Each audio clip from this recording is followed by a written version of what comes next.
হাযা মালাকুল মাউত ইয়া রাসূলুল্লাহ, আল্লাহর রাসূল ইনি হচ্ছেন মালাকুল মাউত আজরাইল। ইনি একবার যার সামনে আসেন দ্বিতীয়বার তার সামনে আর আসেন না। এবার মালাকুল মাউত আজরাইল ফ্রন্টে চলে আসছে, নবীর সামনে চলে আসছে, নবীজিকে সালাম করলেন এবং আল্লাহর পক্ষ থেকে সালাম পাঠালেন। এটা হাদিস। যখন নবীজির সামনে আসলেন মালাকুল মাউত আজরাইল বললেন, হুজুর আমার পক্ষ থেকে সালাম এবং আল্লাহ আপনাকে সালাম পাঠিয়েছেন। আল্লাহ রাব্বুল আলামিন জানতে চেয়েছেন আপনি কেমন আছেন, আপনি কেমন আছেন। আল্লাহ রাব্বুল আলামিন আপনার থেকে জানতে চেয়েছেন আমার মাধ্যমে আপনি কেমন আছেন। বিশ্বনবী মুহাম্মদুর রাসূলুল্লাহ সাল্লাল্লাহু আলাইহি ওয়াসাল্লাম বললেন, জি মালাকুল মাউত আজরাইল রে, আমি এখন একটু ভালো আছি। হযরতে মালাকুল মাউত বললেন, ইয়া রাসূলুল্লাহ, আল্লাহ তো আমারে পাঠিয়েছেন আপনার জান কবজ করার জন্য, আপনার রূহ মোবারক নিয়ে যাওয়ার জন্য আল্লাহ পাক পাঠিয়েছেন, আল্লাহর ইজাজত নিয়ে এসেছি। তবে হ্যাঁ, আপনি যদি পারমিশন দেন, আপনি অনুমতি দিলেই পরে আমি নিতে পারবো। পারমিশন যদি না পাই রিটার্ন ব্যাক করে চলে যাওয়ার জন্য আল্লাহ নির্দেশ দিয়েছে। এটা আপনার ইখতিয়ার। ইতিপূর্বে কোন নবী রাসূলকে আল্লাহ ইখতিয়ার দেন নাই। দিয়েছেন কি? না, দেন নাই। হযরত দাউদ আলাইহিস সালাম ঘোড়ার উপরে সওয়ারি হয়ে চলছেন পথে, সামনে দাঁড়িয়ে গেলেন মালাকুল মাউত হযরত আজরাইল আমিন। নবীজিকে সালাম করলেন, যাচ্ছেন কোথায়? বলছে অমুক জায়গায় যাব, অনুষ্ঠান আছে। মালাকুল মাউত বললেন, যাই লাভ নাই, ওখানে যাওয়ার আর সুযোগ নাই, আপনার সময় শেষ। আমি মালাকুল মাউত আজরাইল আপনার সামনে এসেছি আল্লাহর হুকুম নিয়ে। হযরত দাউদ আলাইহিস সালাম মালাকুল মাউত আজরাইল কি তার কাছে বললেন, আজরাইল রে, জান কবজ করবা ভালো কথা, আল্লাহর হুকুম নিয়ে এসেছো, জান কবজ করে নিয়ে যাবা ঠিক আছে। আমি ঘোড়া থেকে একটু নামবো, নেমে আল্লাহকে একটু সেজদা দিব, আমাকে এতটুকু সুযোগ দাও। মালাকুল মাউত বললেন, এতটুকু সুযোগ দেওয়ার কোন সুযোগ নাই, যেহেতু আল্লাহর হুকুম হয়েছে এক্ষুনি আপনার থেকে রূহ মোবারক কবজ করে নিতে হবে। ইনিও কিন্তু নবী, হযরত দাউদ আলাইহিস সালাম। চারজন নবী যারা চারটি কিতাব পেয়েছেন তার মধ্যে একজন। দাউদ আলাইহিস সালাম কি কিতাব পেয়েছেন? জাবুর। কত বড় দামি নবী! যেই দাউদ আলাইহিস সালামের মুজিজা ছিল, লোহাকে যদি আঙ্গুলের মধ্যে হাতের মুঠোর মধ্যে নিতেন, লোহাটা গলে পানি হয়ে বের হয়ে যেত। সুবহানাল্লাহ! এত বড় পাওয়ারফুল নবী। কণ্ঠে এত মিষ্টি দিয়েছেন আল্লাহ রাব্বুল আলামিন। কিতাবের মধ্যে এসেছে কিয়ামতের দিন আল্লাহ রাব্বুল আলামিন জান্নাতবাসীদের মধ্যে যখন কোরআন শোনাবেন, আল্লাহ পাক কোরআন তেলাওয়াত শোনাবেন জান্নাতীদেরকে, বিশ্বনবী মুহাম্মদ সাল্লাল্লাহু আলাইহি ওয়াসাল্লাম কোরআন তেলাওয়াত শোনাবেন, এমনকি জান্নাতি মেহমানদেরকে দাউদ নবী কোরআনে কারীম তার সুললিত কণ্ঠ দিয়ে তেলাওয়াত করে শোনাবেন। সুবহানাল্লাহ! দারুণ মিষ্টি কণ্ঠ আল্লাহ পাক দাউদ আলাইহিস সালামকে দিয়েছিলেন। তিনি যখন নদীর ধারে সমুদ্রের পাড়ে বসে দাউদ তেলাওয়াত জাবুর তেলাওয়াত করতেন, সমুদ্রের মাছে গুলি তীরে ভাসান দিয়ে চলে আসতো। উপর থেকে পাখিরা যদি উঠতো ডানা মেলে, এরকম হযরত দাউদ আলাইহিস সালামের জাবুর কিতাব শুনতেন মনোমুগ্ধ সহকারে। কত সুবহানাল্লাহ! সুবহানাল্লাহ! সেই দাউদ আলাইহিস সালাম একজন জলিলুল কদর নবী, তাকে এক সেকেন্ড সময় দেওয়া হলো না। আর বিশ্বনবী সাল্লাল্লাহু আলাইহি সাল্লামের কাছে এসেছেন, হুজুর এটা আপনার ইখতিয়ার, আপনি চাইলে পরে আরো কিছু কাল এই দুনিয়ায় থাকবেন, আমাকে রিটার্ন যাওয়ার জন্য বলা হয়েছে। সুবহানাল্লাহ! সুবহানাল্লাহ! তবে আল্লাহ রাব্বুল আলামিন আমাকে এই কথা বলেছেন, আল্লাহ পাক আমাকে আসার সময় এই কথা জানায় দিয়েছেন। আল্লাহ রাব্বুল আলামিন মহান মালিক আপনার দিদারের অপেক্ষায় রয়েছেন। সুবহানাল্লাহ! আপনার দিদারের অপেক্ষায় রয়েছেন ইয়া রাসূলুল্লাহ সাল্লাল্লাহু আলাইহি ওয়াসাল্লাম। এই কথা বলে আজরাইল আমিন থেমে গেলেন। হুজুর সাল্লাল্লাহু আলাইহি ওয়াসাল্লাম বললেন, আজরাইল ইয়া মালাকাল মাউত বালির রফিকুল আলা। আজরাইল থামো থামো, তুমি যেও না, তুমি তোমার ডিউটি পালন করো। আল্লাহ রাব্বুল আলামিন আমার দিদারের অপেক্ষায় রয়েছেন। আমিও চাই আমার মাবুদে মেহেরবানের সান্নিধ্যে তার সাক্ষাতে চলে যাওয়া। আমিও চাই তার সান্নিধ্যে যাব। তুমি তোমার হুকুম পালন করো। ও হাসান, ও হোসাইন, ও আলী, ও ফাতেমা, সরে যাও, আল্লাহর মেহমান এসেছে, ঘর খালি করে দাও। ফাতেমা তো কাঁদতে কাঁদতে অস্থির। কথা বুঝতেছেন? পৃথিবীতে ফাতেমার মতো মেয়ে তো আর হবে না। সাইয়্যিদাতুন নিসা মিন আহলিল জান্নাহ, আমরা খুতবায় পড়ি না, সমস্ত নারীদের সন্তানের ফাতেমা। ফাতেমা এমনি এমনি হয় নাই। হুজুর বলেছেন ফাতেমা আমার কলিজার টুকরা। যে ব্যক্তি ফাতেমারে কষ্ট দেয় সেজন্য আমারই কষ্ট পেল। আমার একটা মেয়ে, একটাই সন্তান, আমার একটা মেয়ে, আমি মহব্বত করে নাম রাখছি ফাতেমা। ফাতেমা নাম রাখছি। যদি আমার মেয়েকে আমি মা বলি ডাকি ফাতেমা। আমার উদ্দেশ্য হলো কিয়ামতের দিন ছিটাফাটা আমল দিয়ে যদি কোনো কাজ না হয়, আল্লাহর কাছে অন্তত এটা মাধ্যম হতে পারে আল্লাহ। কারণ কিয়ামতের দিন হাদিসের বক্তব্য, সুন্দর একটা নামের কারণে অনেকে নাজাত পেয়ে যাবে। সুবহানাল্লাহ। সুন্দর একটা নামের কারণে।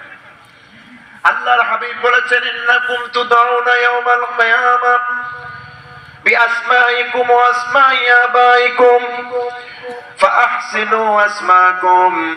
আল্লাহর হাবিব বলেছেন নিঃসন্দেহে তোমাদেরকে কিয়ামতের দিন তোমাদের নাম ধরে, তোমাদের বাবার নাম ধরে ডাকা হবে। তোমাদের নাম, তোমাদের বাবার নাম। কথা শুনতেছেন?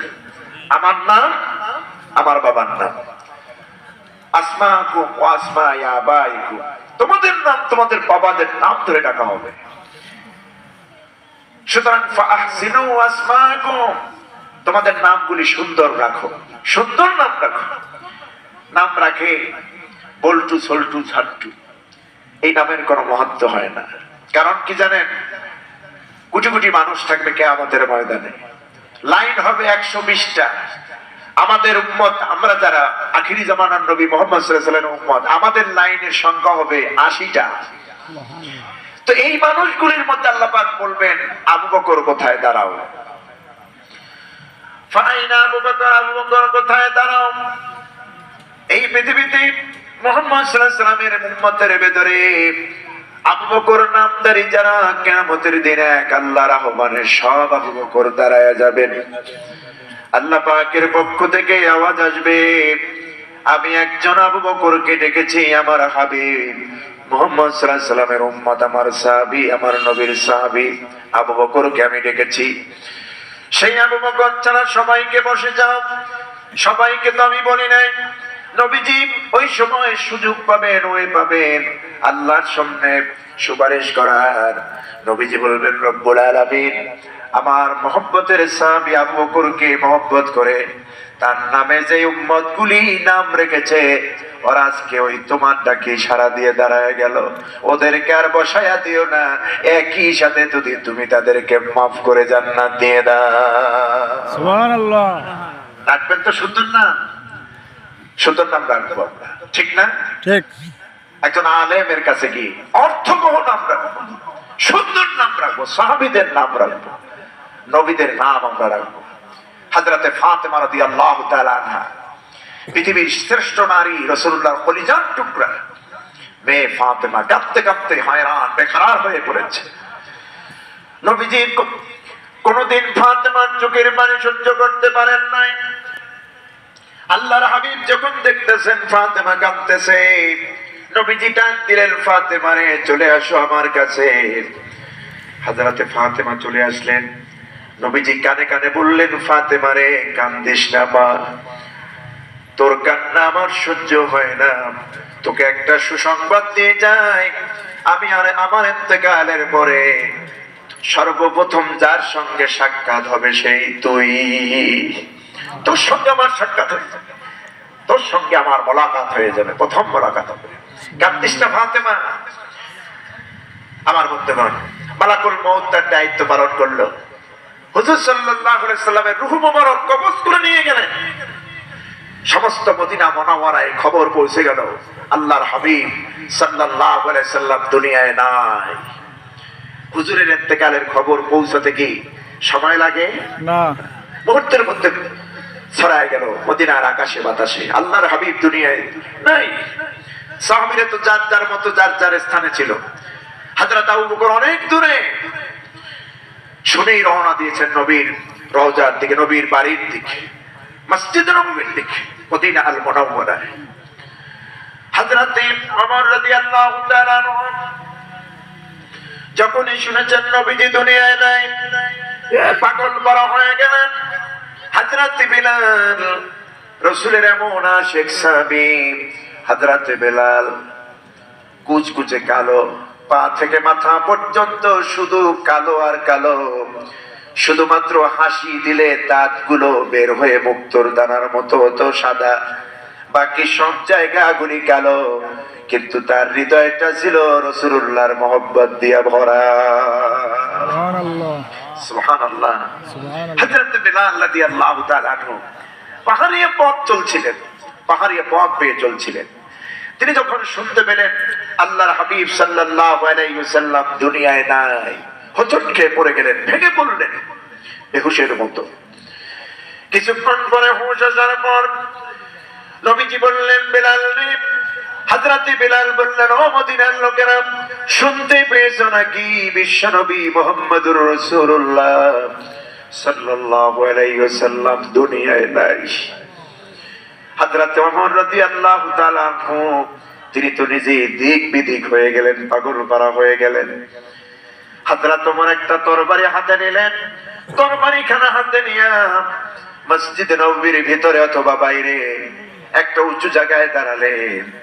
তরবারিটা হাতে নিয়ে উপস্থিত সাহাবীদেরকে লক্ষ্য করে বললেন, ও আমার নবীর সাহাবীরা, খবরদার কেউ বলবে না আল্লাহর হাবিব বিশ্বনবী মুহাম্মদ সাল্লাল্লাহু আলাইহি সাল্লাম দুনিয়ায় নাই। এটা কেউ বলবে না। যে বলবে, আমার হাতে তো এই তরবারি দেখো, আর আমি ওমর রেতেছেন, যে বলবে আল্লাহর নবী দুনিয়ায় নাই, এই তরবারিতে তার ফয়সালা হবে, দেহ থেকে জনমের মতো মাথাকে আলাদা করে দেব। খবরদার কেউ বলবে না। আমার বন্ধুগণ, ভয়ের চোটে কেউ কোনো কথাও বলে না। ওমর তরবারি নারায়া নারায়া হাঁকিয়ে হাঁকিয়ে বক্তব্য দিচ্ছেন। সাহাবীরা সামনে দাঁড়ায় দাঁড়ায় বসে বসে শুনতেছে। দূরের থেকে চলে এসেছেন হযরতে সাইয়েদনা আবু বকর সিদ্দিক রাদিয়াল্লাহু তাআলা, থমকে দাঁড়ায় গেলেন। ব্যাপার কি? মসজিদে নববীর সামনে অথবা ভিতরে অনেকগুলি লোকের সমাগম। এক জায়গায় বসে হযরতে ওমর তরবারি নারায়া নারায়া বক্তব্য দিতেছে। কিছুক্ষণ সময় দাঁড়ালেন, দাঁড়ায় শুনতেছেন ওমর যে বক্তব্য দিচ্ছেন, কি আজীব ব্যাপার। রীতিমতো ধমক দিচ্ছেন রাসূলুল্লাহর সাহাবীদেরকে, খবরদার কেউ বলবেন আল্লাহর নবী দুনিয়ায় নাই। যে বলবে আল্লাহর নবী দুনিয়ায় নাই, তার ফয়সালাই তরবারি দিয়ে করব। হযরত আবু বকর চিন্তা করলেন, এই ওমরকে থামানোর মতো ক্যাপাসিটি কারো নাই, সক্ষমতা কারো নাই, আমাকেই থামাতে হবে। হযরত আবু বকর পিছন দিক থেকে চলে গেলেন। হযরত ওমরের সামনে পাশে দাঁড়াইয়া ডান হাতখানা মাথার উপরের কম বুলাইয়া দিলেন। ছোট্ট একটা আয়াতের অংশ তেলাওয়াত করে ওমরকে নসিহত করে দিলেন, ওয়ামা মুহাম্মাদুন ইল্লা রাসূলুন قد خلت من قبله الرسل। হযরত ওমরকে আবু বকর নসিহত করলেন, শুনায়া দিলেন, ওমর, নিঃসন্দেহে মুহাম্মদ সাল্লাল্লাহু আলাইহি ওয়াসাল্লাম নতুন কোন রাসূল নন। তার আগে বহুত নবী এবং রাসূল এই পৃথিবীতে এসেছেন। আবার আল্লাহর ডাক হয়েছে, সবাই পৃথিবী খালি করে চলে গেছে। সুতরাং বিশ্ব নবীকে আল্লাহ পাক ডাক দিয়েছেন, সময় শেষ হয়েছে, আল্লাহ পাক তার হাবিবকে নিয়ে গেছেন। এটা আল্লাহর সিদ্ধান্ত, আল্লাহর ফয়সালা। হে ওমর, তুমি কি চাও আল্লাহর সিদ্ধান্তের বাইরে যেতে চাও নাকি আল্লাহর সিদ্ধান্তের বিরুদ্ধে যেতে চাও নাকি? এতটুকুন কথা বললেন, ওমর ঠান্ডা হয়ে গেল।